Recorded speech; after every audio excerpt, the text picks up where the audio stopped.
Hello, आवाज आ रहा है? डिस्प्ले दिख रहा है कि नहीं दिख रहा? बता दो। क्या थर दिख रहा है। ठीक।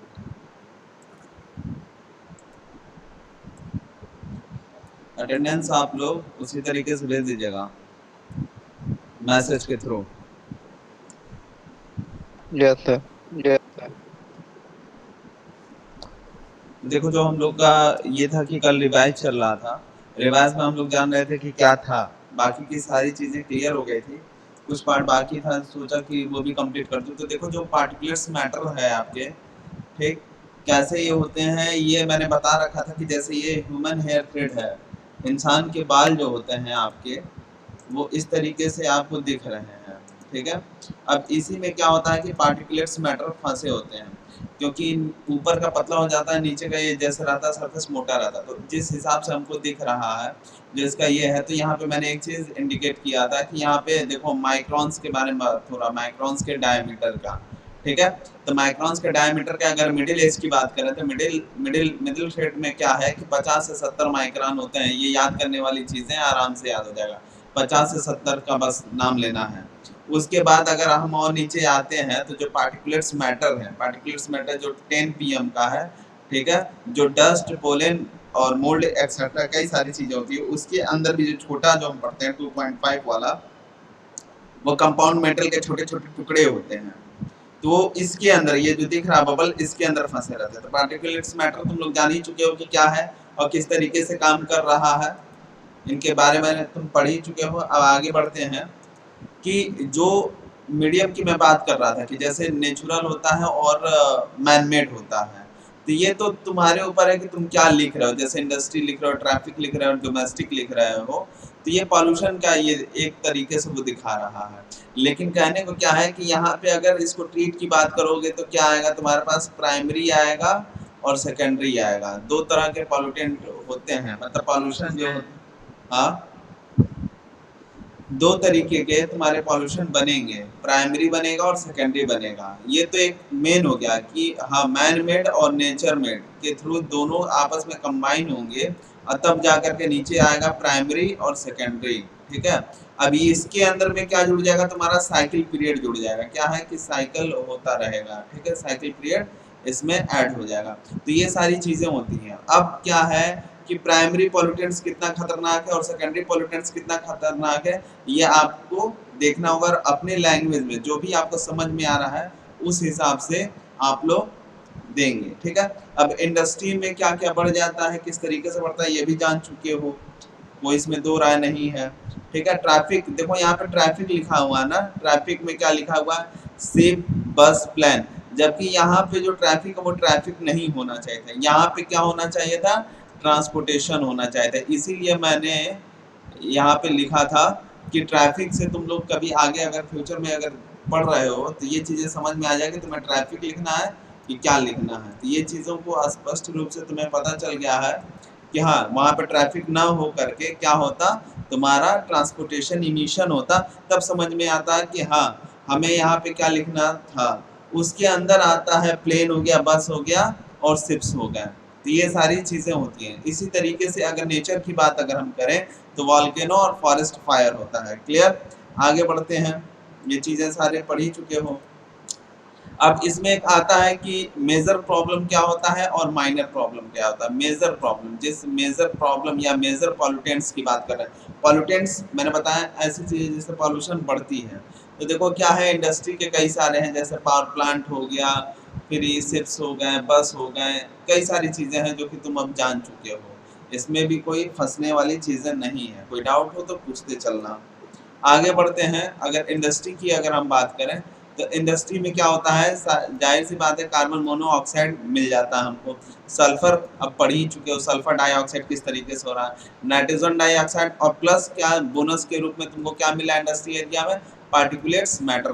पार्टिकुलेट्स मैटर का एक स्केल है जो कि चालू है, लेकिन तुम उस स्केल में क्या पढ़ रहे हो, PM10 पढ़ना है और क्या पढ़ना है, PM2.5 पढ़ना है। ये तुम्हारे कोर्स का है एक पार्ट छोटा सा, ठीक है, तुमको इसी के बारे में पढ़ना है। अब देखो, कभी कभी क्वेश्चन में तुमको यही दे देगा NO2, तो समझ जाना नाइट्रोजन डाइऑक्साइड के बारे में बात कर रहा है, प्राइमरी पोल्यूटेंट्स के बारे में बोल रहा है। और केवल अभी 12 ही लोग अपने अटेंडेंस भेजे हैं और 38 लोग हैं, सब के सब अपना अटेंडेंस भेज दो, देर मत करो, नहीं तो फिर काउंट नहीं होगा, बाद में हमें मत दोष देना। ठीक, उसके बाद क्या हुआ आगे आपका, अगर पावर प्लांट्स की बात करें तो देखो पावर प्लांट्स में क्या हो रहा है, यहाँ पे देखना, यहाँ पे अभी पार्टिकुलेट्स मैटर था, अब ऐसा नहीं है कि इसमें पार्टिकुलेट्स मैटर नहीं है, लेकिन एक और चीज पावर प्लांट में जुड़ जा रहा है, वो है क्या, HF जुड़ रहा है, क्या, हाइड्रोजन फ्लोराइड जुड़ रहा है। ठीक है, तो ये सारी दिक्कत होती है। अब हाइड्रोजन फ्लोराइड जुड़ रहा है तो क्या इसका वजह होगा, तो पावर प्लांट में एक चीज बढ़ सकता है, इसी तरीके से तुम बढ़ा सकते हो। ठीक है, ये ऐसे ऐसे ऐड होते जा रहा है। आगे अगर बस कार की बात करें तो देखो ये भी आता है वोल्टाइल ऑर्गेनिक कंपाउंड। ठीक है, ये भी होता है आपका, जो कारों से बसों से जो हैवी व्हीकल्स होते हैं उसमें से निकलते हैं। बेंजन के फॉर्म मैंने तुमको बता ही दिया किस तरीके से होता है, कार्बन डाइऑक्साइड और ये स्वीट पॉइजन जिसको लेड के नाम से हम लोग जानते हैं। ठीक, अब अगर बात करें इसकी तो देखो सभी चीज़ का एक ही चीज सोर्स है, वो है क्या आपका, फॉसिल फ्यूल। क्या है, फॉसिल फ्यूल का ही कारण होता है, फॉसिल जो है वही मोस्टली कारण है सभी भी चीज का होने का, क्योंकि हमें क्या है, एनर्जी जो है पानी है, इस चीज को ध्यान में रख करके हम फॉसिल फ्यूल को खत्म करते हैं, यानी कंजप्शन करते हैं अलग अलग सोर्स के लिए, अलग अलग एनर्जी के लिए। हमने बताया था कि एनर्जी को बनाया नहीं जा सकता है बल्कि ट्रांसफॉर्म किया जा सकता है एक मीडियम से दूसरे मीडियम के बीच में। ठीक, अब उसी में कुछ पार्टिकुलेट्स मैटर निकलते हैं क्योंकि हमारा कंफर्ट जोन हमको चाहिए, तो यही सारी चीज़ें हैं। अब आगे बढ़ते हैं। अब देखो इसमें जो है नेचर, देखो क्या लिखा है, अकॉर्डिंग टू द सोर्सेस, ये सारी चीज़ें बता चुके हैं, रिवाइज चल रहा है। नेचुरल सोर्सेस होता है, मैनमेड सोर्सेस होता है। अब देखो यहाँ पे लिखा हुआ है डिफॉरेस्टेशन, ठीक है ना, तो देखो इसको कई तरीके से नाम से जाना जाता है। ठीक है, डिफॉरेस्टिंग के नाम से भी जाना जाता है, डिटोरेशन के भी नाम से जाना जाता है, डिफॉरेस्टिंग भी जाना जाता है। तो इसमें क्या होता है, पेड़ों की कटाई छटाई कर देने से पॉल्यूशन रेटिंग बढ़ जाती है। फिर कई सारे जो बाहर हम लैंड एरिया में एग्जामिन करते हैं किसी परमाणु का, किसी भी तरीके का, तो ये सारी चीज़ें हैं जो कि इंजुरियस फॉर हेल्थ होता है। ठीक है, तो यही सारी चीज़ें, ऊपर से क्या है कि जो हम हमेशा जो है एनर्जी को पाने के लिए क्या करते हैं, फॉसल फ्यूल को जलाते रहते हैं। ठीक, इन चीज़ों का भी ध्यान में रखना है, किस हद तक जलाना है, कौन सा फॉसल फ्यूल को जलाना पड़ेगा, और जला भी रहे हैं तो उसके लिए जो वेस्ट है, वेस्ट ट्रीटमेंट क्या करना है, कितने हद तक हम जो है इसको यूज कर सकते हैं और कहाँ कहाँ हम इसकी सप्लाई कर सकते हैं, क्या इसके लिए प्रिकॉशन लेने चाहिए, बहुत सारे फैक्टर हैं, वो चीज़ों को लेकर के चलना होगा। आगे बात करते हैं कि तुम्हारे कोर्स में इंडोर दिया है, मैंने आउटडोर भी बताया, जैसा कि मैंने बताया था, अच्छे से भी मैंने बता रखा है कि minimise the air pollution from car. जब क्या है कि घरों में जो गाड़ियां चालू करते हो, घर के अंदर जब गाड़ी चालू करोगे तो होता क्या है कि घर के अंदर गाड़ी तो चालू कर दी है तुमने, अब पूरा जो पॉल्यूशन है वो फैल जाएगा। ठीक, देखो 42 लोग हैं और 29 लोगों का अटेंडेंस आया है, मैं रिपीट कर रहा हूँ, देख लीजिए आप लोग।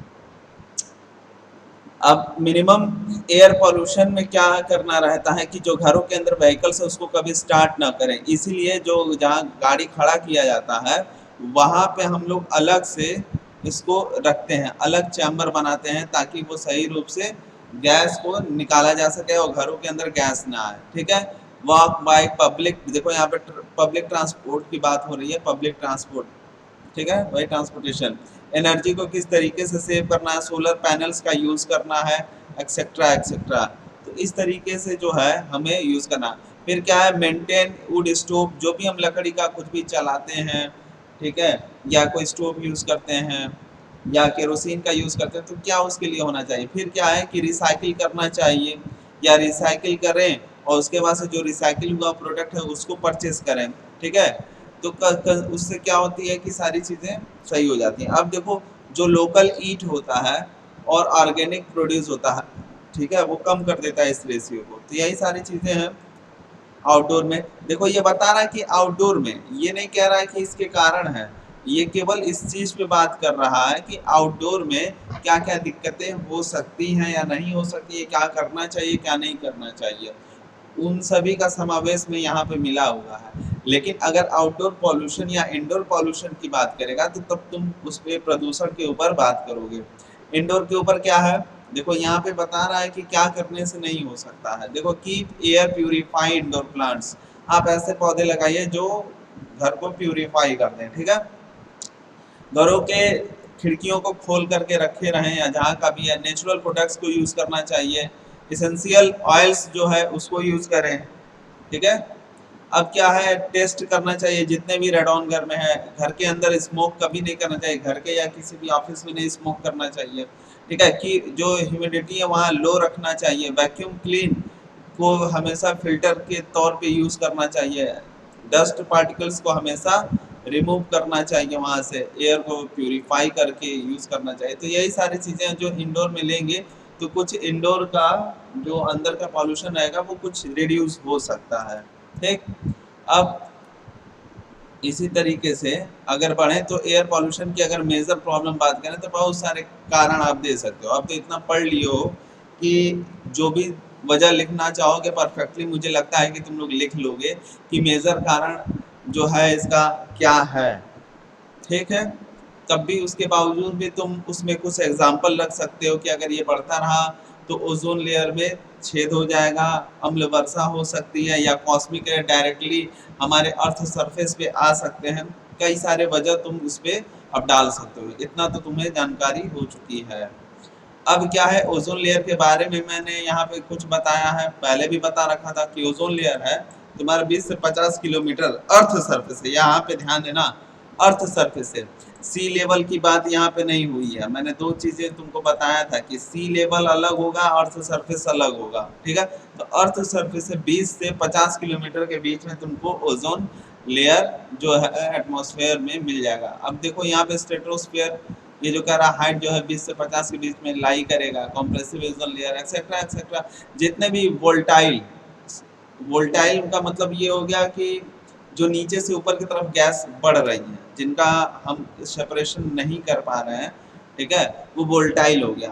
वोल्टाइल चीजें और प्लस वायलेट रे दोनों मिल करके हमारे अर्थ सरफेस को हार्म करेगा, ठीक है। अब क्या है, बोनस के रूप में तुमको यूवी जो कि मैंने स्टार्टिंग में बताया था इसका स्ट्रक्चर में, वो तुमको मिलेगा। तो कई सारी चीज़ें हैं, effect air pollution living organisms पे इफेक्ट डालेगा, प्लांट्स पे इफेक्ट डालेगा, मटेरियल्स के ऊपर इफेक्ट डालेगा, क्योंकि मैंने बॉन्डिंग के भी बारे में बताया। अब देखो प्राइमरी पॉल्यूटेंट्स के बारे में बताएंगे तो दो तरीके के होते हैं, एक प्राइमरी पॉल्यूटेंट्स होते हैं, एक सेकेंडरी पॉल्यूटेंट्स होते हैं, ठीक। अब प्राइमरी पॉल्यूटेंट्स के अंदर देखो क्या है कि ये जो तुम्हारा उदाहरण है ये प्राइमरी पॉल्यूटेंट्स का पहला है सल्फर डाइऑक्साइड, इसको याद कर लेना। ये गलती मत करना कि हाँ चलो नहीं याद करेंगे, लेकिन याद जरूर कर लेना, ठीक है। पहला क्या है तुम्हारा सल्फर डाइऑक्साइड। सल्फर डाइऑक्साइड से क्या होता है, एसिड रेन होता है। नाइट्रोजन से क्या होता है कि वोल्टाइल चीजें बढ़ने लगती हैं। कार्बन मोनोऑक्साइड से ओजोन में छेद हो जाता है, पृथ्वी का जो सतह होता है वो गर्म होने लगता है। हाइड्रोकार्बन क्या है कि किसी से भी रिएक्शन करने के बाद कुछ भी कर सकता है। अब देखो यहाँ पे आ गया ना वोल्टाइल ऑर्गेनिक कंपाउंड, देखो इसका कई तरीके से वोल्टाइल का होता है। जैसे आज की डेट में अगर हम बात करें तो हम कई सारे अपने कंफर्ट जोन को बेटर करने के लिए कई सारी चीज़ों का इन्वेंट करते हैं, ठीक है। जैसे कंप्यूटर का कॉन्फ़िगरेशन सिस्टम होता है तो उसको हम ग्राफिक चेंज कर देते हैं, नया वर्जन ला देते हैं मोबाइल से, तो वो जो खराब होता है वो बेकार होता है, तो उसको एक जगह ले जा करके कहीं इकट्ठा कर देते हैं, उसको डिकम्पोज करते हैं, क्या जला करके पृथ्वी की सतह के यानी धरती के अंदर दफना करके एसिड डाल करके उसको गला, तो जो उसमें से जो भी अगर धूप पड़ रही है उसके ऊपर, उस मटेरियल के ऊपर अगर धूप पड़ रहा है, ठीक है, तो क्या होगा उसमें, एक सेकंड जरा रुकिएगा।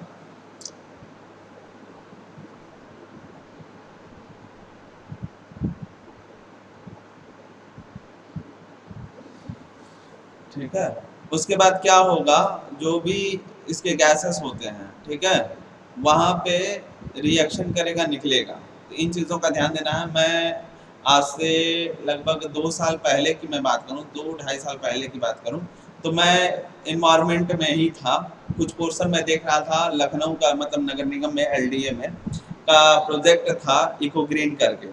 तो आगरा एक्सप्रेस वे पर सिवरी प्लांट था, मैं उस प्लांट में था, तो कचरों के कई सारे टीले होते, तो वहां पे क्या होता था, वोल्टाइल ऑर्गेनिक कंपाउंड को ट्रीट किया जाता था, रिफाइन किया जाता था, प्यूरिफाई किया जाता था, ताकि इसमें ये देखा जाता था कि जो भी सस्पेंडेड गैसेस होती हैं वो ह्यूमन हेल्थ के लिए सही रूप से काम करे। अब वहाँ का इतना गंदा माहौल था कि अब सोचो तुमको पहाड़ नुमा तो टीले मिलेंगे कचड़ों के, इतना जान लो। अब उसको क्या करते थे, कॉम्प्रेस करते थे, कभी गैस ट्रीट करते थे, कभी वाटर ट्रीट करते थे, हाँ कभी एसिड ट्रीट करते थे, मतलब अलग अलग तरह का ट्रीट होता था, कभी हीट ट्रीटमेंट होता था, ठीक है। फिर छोटे छोटे चीज़ों को काट करके, तो इसमें क्या होता था, जो भी गैस निकलती थी वो हार्मफुल करती थी, लेकिन इस तरीके से ये था कि उसको सेपरेशन करने का कोई तरीका निकालता था। तो अब जब कटिंग या कॉम्प्रेस का काम चलता था तो जाहिर सी बात है पार्टिकुलेट्स मैटर आपके निकलेंगे ही निकलेंगे, प्लस स्वीट पॉइजन भी आपको मिलेगा मिलेगा। तो हमारे नेचर में पीरियोडिक टेबल की अगर हिसाब से बात करें तो नेचर में वो सभी गैसेस क्या है हमें मिल चुके हैं, ठीक है, जिसके वजह से ये सारी चीज़ें हो रही हैं। तो ये जब भी इसके ऊपर बात आए तो पीरियोडिक टेबल का ध्यान में रखिएगा, और ये सारी चीज़ें हैं प्राइमरी पॉल्यूटेंट्स में आती हैं, जो कि ये ज़्यादा इफेक्चुअल नहीं करती है, किसके ऊपर करता है, लेकिन लॉन्ग पीरियड तक अगर आप संपर्क में रहें तब करेगा। हेल्थ के ऊपर अगर मैं बात करूं तो ज़्यादा लंबा अगर चलेगा तो ही प्रभाव पड़ेगा, नहीं तो नहीं उतना ये करेगा, ठीक है। तो ये इस तरह का जो भी आता है वो आपका प्राइमरी रहता है। देन अगर हम सेकंड की अगर बात करें, ठीक है, तो सेकंड वाले में जो भी अगर आपका होता है, जैसे देखो क्या है, अगर देखो यहाँ पे मैंने इसी को 2 बार लगाया है, ठीक है। अब सेकंड में किस तरीके से क्या है कि देखो सल्फर, नाइट्रोजन, कार्बन, हाइड्रोकार्बन, ये ध्यान में रखना। अब सल्फर जो बन रहा है क्योंकि नमी वो एब्जॉर्ब करता है, और मैंने बताया था कि किसी भी रूम के अंदर अगर ठंडा आपको लगता है तो जाहिर सी बात है वहाँ पे वाटर ड्रॉपलेट्स होते हैं, तो वाटर ड्रॉपलेट्स होते हैं यानी तभी नमी है तभी तो है। तो सल्फर डाइऑक्साइड क्या करता है कि देखो SO2 क्या करेगा तुम्हारा, SO2 क्या करता है, H2O से रिएक्शन करेगा, ठीक है, 2H2O ले लो या जो भी ले लो, ठीक है ना, वो क्या करेगा कि रिएक्शन करेगा। तो क्या होता है H2, देखो H2 तो तुमको मिल ही जाएगा, ठीक है। अब क्या है SO, ठीक है, SO4 मिल जाता है, जिससे ये क्या करता है सल्फ्यूरिक एसिड बना देता है, जो कि हार्मफुल है, सेकेंडरी में आता है। अब देखो मैंने 3 की भी बात में किया था, जो तुमको बताया था उस टाइम में कि IUPAC के थ्रू कितने नंबर ऑफ टर्म्स में जुड़ रहे हैं, तो देखो क्या है सल्फर ट्राइऑक्साइड भी बन रहा है, नाइट्रिक एसिड भी बन रहा है, HNO3, कार्बन डाइऑक्साइड, चलो ठीक है इसका तो साइकिल होता रहता है, लेकिन देखो क्या है कि ओजोन में भी गड़बड़ आ गया। अब देखो यहाँ पे हाइड्रोजन जो है परऑक्साइड बन रहा है, H2O2। अब ये देखो क्या है, ये भी आपका पैन बहुत खतरनाक होता है एक तरह से, ये भी बहुत तेज बढ़ता है और नुकसान करता है। तो प्राइमरी पॉल्यूटेंट्स का देखो NOx, मैंने एक्स के बारे में तुमको शुरू में बताया था कि ये जो ऑक्सीजन है ये बढ़ सकता है, NO2 हो सकता है, ठीक है, NO3 भी हो सकता है, कुछ भी हो सकता है, तो कुछ भी हो सकता है। अगर हाइड्रोकार्बन से अगर मिल गया, समझना एक हाइड्रोजन से मिल गया तो तुरंत क्या बना देगा, HNO3 बना देगा, ठीक है। और सल्फर किस तरीके से ये बदल रहा है दिख रहा है H2SO4 में। तो यही कई सारी चीज़ें हैं जो एटमॉस्फेयर में हो सकती है, जिनके बारे में हमें पता नहीं है कि पीरियोडिक टेबल के अनुसार तो हमारे नेचर में जितने तत्वों का खोज हुआ वो सारी चीज़ें विद्यमान है, तो जाहिर सी बात है किसी के वजह से उसकी रेटिंग बढ़ गई है, जो हम ट्रैक कर रहे हैं, एक एज्यूम कर रहे हैं। तो ये सारी फंडामेंटल लॉ हैं जिनको हम लेकर के चलते हैं। अब देखो NOx, अब X का ये भी बढ़ सकता है और H अगर लग जाएगा तो HNO3 हो जाएगा, ठीक है। VOC S भी जान रहे तो फोटोकेमिकल, जो धुंध छा जाती है अक्सर ठंडियों के टाइम में ज़्यादातर तुम लोग देखते हो, तो तुम लोग कहते हो क्या है कि अरे शीत नीचे आ गया है, ऐसी ऐसी बातें हैं, ठीक है वो शीत होते हैं, लेकिन मॉर्निंग में भी सब अगर सक्वेशन होता तो ये सारी चीज़ें वही हैं, ठीक। तो इस चीज़ों से बच करके रहना चाहिए। जैसे कभी कभी दिल्ली में चले जाओ तो मॉर्निंग ठंडी हो या जाड़ा हो या बरसात हो, उससे कोई लेना देना नहीं रहता है।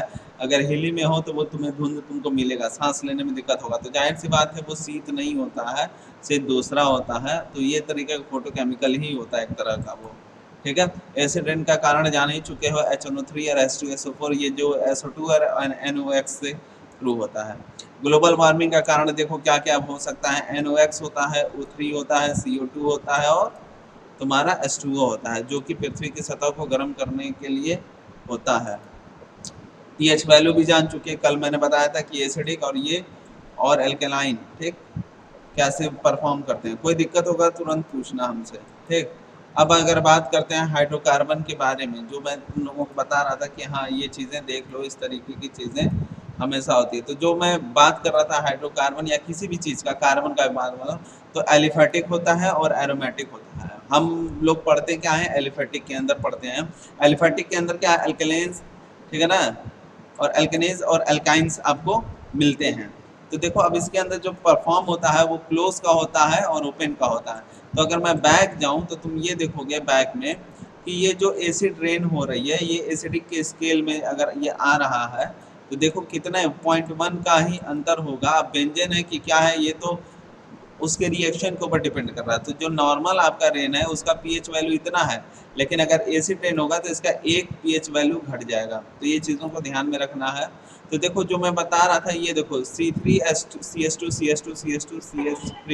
ये जो अगर परफॉर्म अगर इस तरह कर रहा है तो ये पेंटेन के हैं। पेंटेन में क्या है, ठीक है, पेंटेन यानी 5 होने चाहिए, 1 2 3 4 5, मतलब क्या हो गया, ये जो पेंटेन है इसमें कार्बन की संख्या कितनी है, 5 है, ठीक है। अगर हेक्सेन है तो हेक्सेन क्या होता है, कार्बन की संख्या 6 होनी चाहिए। काउंट कर लो, 1 2 3 4 5 6। समझ में आ रहा है ना, ये एन के सीरीज में चलता जाता है और ये फॉलो करता है IUPAC नेम को। क्लियर है। तो इसी तरीके की चीज़ें होती हैं जो बढ़ती हुई जाती हैं। अब आगे जो हम पढ़ रहे हैं कि जैसे मान लो कि आइसो हो गया, ठीक है, और एन हो गया और उसके बाद नियो हो गया, ठीक है। तो देखो होता क्या है, अगर देखो अब यहाँ पे समझना, अगर स्ट्रक्चर ड्राइंग की बात करो, किसी भी चीज़ की ड्राइंग होती है, अगर इसकी स्ट्रक्चर ड्राइंग की अगर बात करो तो एन पेंटेन यानी 5 की बात कर रहा है, कार्बन 5 होनी चाहिए, 1 2 3 4 और ये 5। तो इसको काउंट करोगे तो देखो 1 2 3 4, यानी जब एन पेंटेन की बात करोगे यानी एन वाले ग्रुप की बात करोगे तो अगर 5 कार्बन है तो इसका स्ट्रक्चर जो बनेगा कॉपी पे या कहीं भी ग्राफ पे कहीं भी बनाओगे तो क्या होगा, जो भी इसका नंबर होगा उसमें -1 हो जाएगा। ये इजीली ड्रॉ करने का तरीका है, ठीक है। आवाज आ रही है, बताओ हेलो हेलो। आ रही। हाँ ठीक है, आवाज आ रही है। ठीक ठीक ठीक। तो अब देखो ये क्यों ऐसे ऐसे बना है, ये ऐसे ऐसे क्यों बना है, देखो इसके बनने का मतलब ये है कि ये इसी तरीके से मोशन में रहता है। यानी ये किस तरीके से बन रहा है, वो एन के फॉर्म में, स्मॉल एन, ठीक है। स्मॉल एन को इसलिए ये ऐसे दिखाया है, ऐसे। अगर देखोगे तो यहाँ से चालू हो रहा है, यहाँ पे ऐसे खत्म हो रहा है, फिर यहाँ से चालू हो रहा है, यहाँ से ऐसे खत्म हो रहा है, फिर यहाँ से अगर ऐसे बढ़ते गया है तो ऐसे चालू हो रहा है और एन क्या आपका हो रहा है, बनते ही जा रहा है। तो it is the easy method आपको ट्रैक करने के लिए। अब बात हम करते हैं आइसो की, ठीक है। आइसो पेंटेन, पेंटेन का मतलब 5 ही होता है, हेक्सेन का हो गया 6। तो देखो यहाँ पे क्या है, 1 2 3 4, देखो 1 2 3 और ये 4 और ये देखो आगे होल क्या है, ट्वाइस है, तो ये हो गया 5, ठीक है ना। अब देखो अगर आइसो की अगर हम बात करें तो वो किस तरीके से ड्रॉ हो रहा है, 5 के बारे में बात किया है, पेंटेन है तो काउंट करो, 1 2 3 4 और ये 5।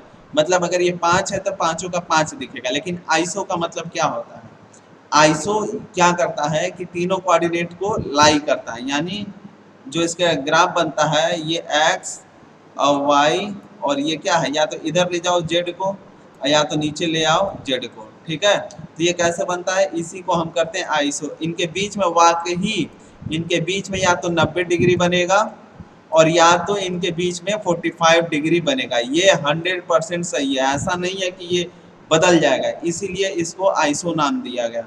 तो आइसो पेंटेन में क्या होगा कि जब भी तुम्हारे पास कोई भी नंबर हो, पेंटेन हो हेक्सेन हो, ठीक है, जो भी तुम जोड़ रहे हो डजंट नॉट मैटर, तुम्हारे पास जो भी केमिकल है या जो तुम एज्यूम कर रहे हो, तो सबसे पहले क्या करोगे कि ये 3 इस तरीके से इसको दिखा दोगे, 3 कार्बन यहाँ पे मिला दिए। अब जितना है, अगर मान लो हेक्सेन रहता तो क्या रहता तुम्हारे पास, 6 रहता, तो यहाँ पे क्या जाता, देखो ये 5 है ना, तो 1 2 3, ठीक है, ये हो गया 4, ये हो गया 5, ये हो गया 6।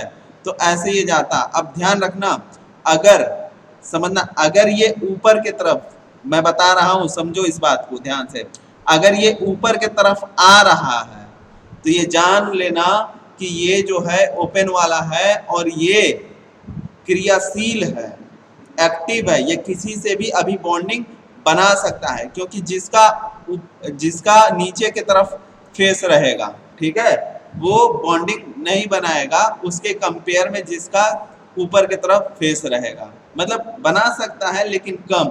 लेकिन ये क्या है कि इसको जो भी मिलेगा वो तुरंत तुरंत बनाएगा। तो ये एक स्ट्रक्चर है जिसकी वजह से तुम जान सकते हो कि इसका रेटिंग है अधिक और किसका रेटिंग नहीं है, कौन सा कैटलिस्ट परफॉर्मेंस बेस अच्छा काम करेगा, कौन सा नहीं करेगा। तो ये एक एज्यूम होता है कि अगर हम एटमॉस्फेयर में ये गैसेस हो रही हैं तो पेंटेन निकल, अगर कहीं से हेक्सेन अगर निकल रहा है तो हेक्सेन में तो जाहिर सी बात है ये ऊपर की तरफ बनेगा। तो तुम खुद सोचो, अगर हेक्सेन में ऊपर की तरफ बनेगा तो ये क्या है कि ये अभी खाली है, ठीक है। नीचे वाला क्या है कि हाँ कंप्लीट है, हो सकता हो बनाए चाहे ना बनाए, हो सकता हो कि अगर ये वीक रहेगा तो ये छूट करके टूट के निकल जाएगा, टूट के निकलेगा तो ये ऊपर वाला हिस्सा बनेगा, बचेगा। यही ना बात हुई।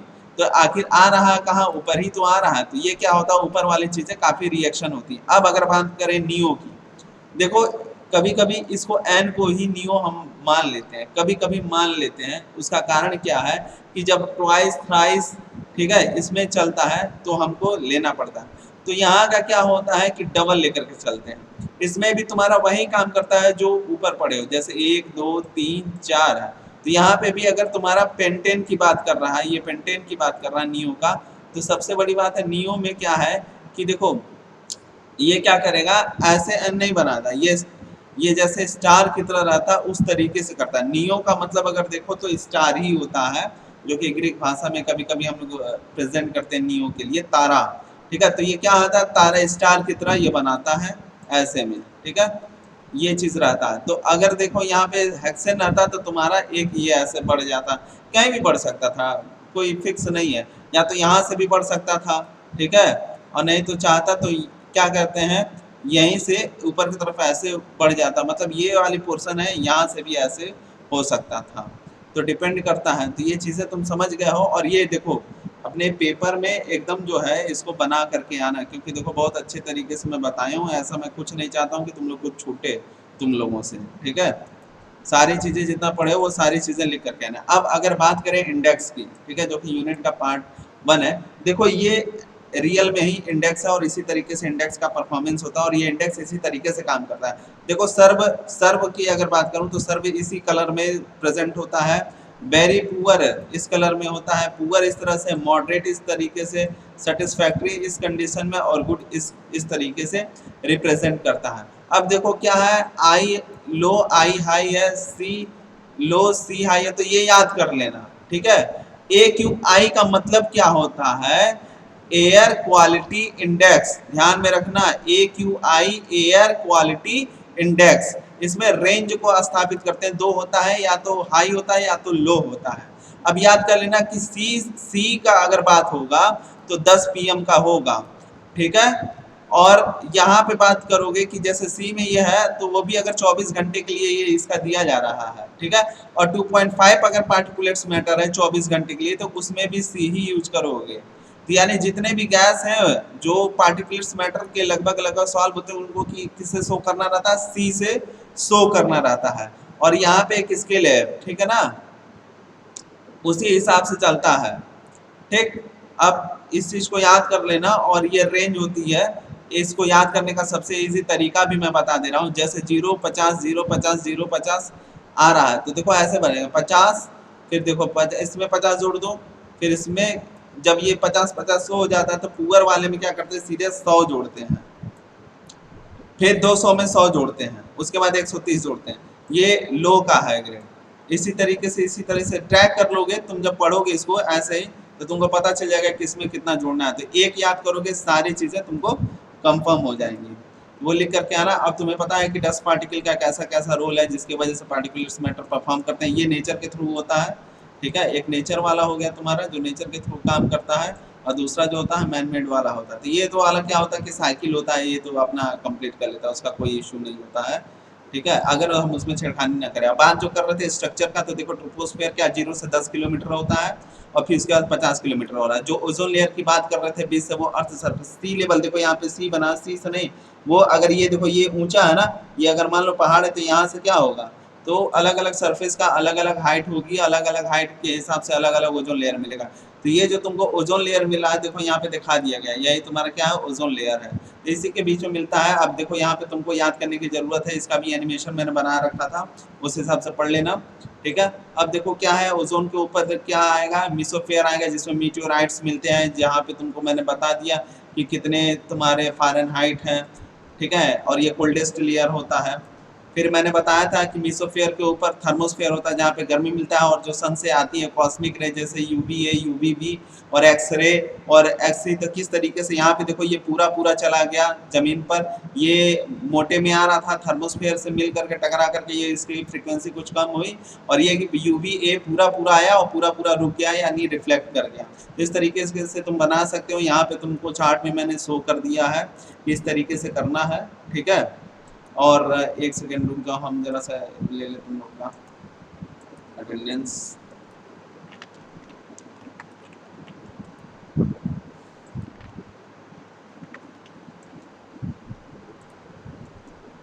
ओके,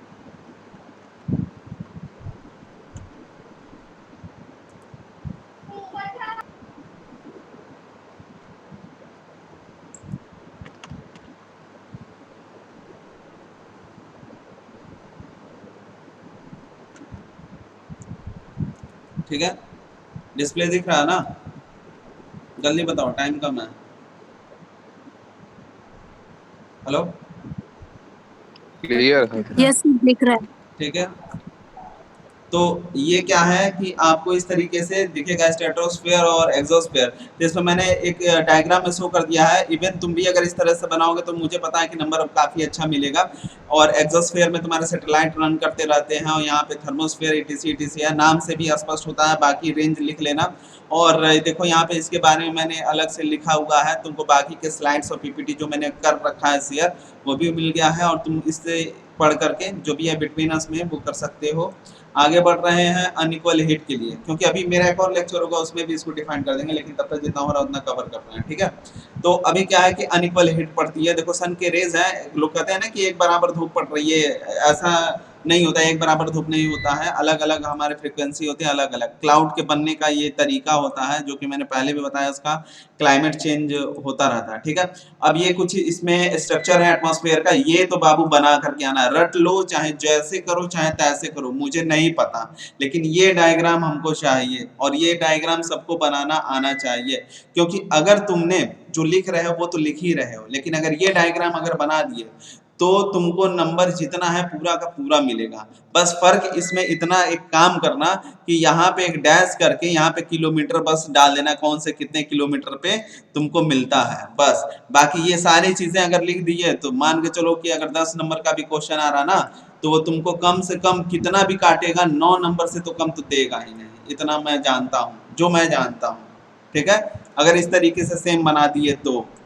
ठीक है, प्लस ये भी याद कर लेना है, तुम्हारे लिए काफी बेनिफिशियल है, ये पूरा मतलब स्टार्टिंग से लगाए एंड तक ये सारी चीजें तुम्हारे काम आएंगी। बस इसको किसी तरीके से याद कर लेना कि जैसे क्या है कि तुम्हारा नाइट्रोजन तुम्हारा है 78% हो गया, ऑक्सीजन ये हो गया। तो ये देखो, ये केमिकल मैंने तुमको पहले भी बताया था कि ये तुम्हारा ट्रोपोस्फेयर से स्ट्रेटोस्फेयर के बीच में होता है। और यहाँ पे अगर ये पूरा पूरा तुमने याद कर लिया, जैसे बायोजेनिक है, ठीक है, आर्थोपोजेनिक है, तो ये सारे इस तरीके से देखो यहाँ पे लिखा हुआ है, इसका किस तरीके से यूज है, तो काफी अच्छे नंबर तुम गेन कर सकते हो। फिर उसके बाद ये ओजोन के हैं। ठीक है, ओजोन वाला भी अगर ये तुमने बना दिया डाटा सेट, तो समझ लो तो फिर तो तुमको कोई रोक नहीं पाएगा नंबर अच्छा गेन करने से। और ये चीजें याद कर लेना। और ये देखो ऐसा नहीं है, ये शो कर रहा है, देखो मैंने इसी तरीके से बना के रखा हुआ है कि किस तरीके से यूवी है, यूवीबी पेनिट्रेट होकर के ओजोन लेयर पे हमारे अर्थ सरफेस पे आ जाता है। अब देखो यहाँ ओजोन होल है, ठीक है, क्लोरीन है, प्रोटोकॉल है, सीएफसी है, जो मैंने बता रहा था कि एरोसेल के थ्रू होता है। तो अभी मैं डिफाइन कर दूंगा अगले क्लास में इस चीज़ को अच्छे से। बाकी तो ख़त्म हो गया। अब किसी को कुछ पूछना हो तो पूछ ले, अभी तो 3 मिनट है, बाकी अगले क्लास में मैं रिपीट कर दूंगा। और कुछ पूछना है किसी को?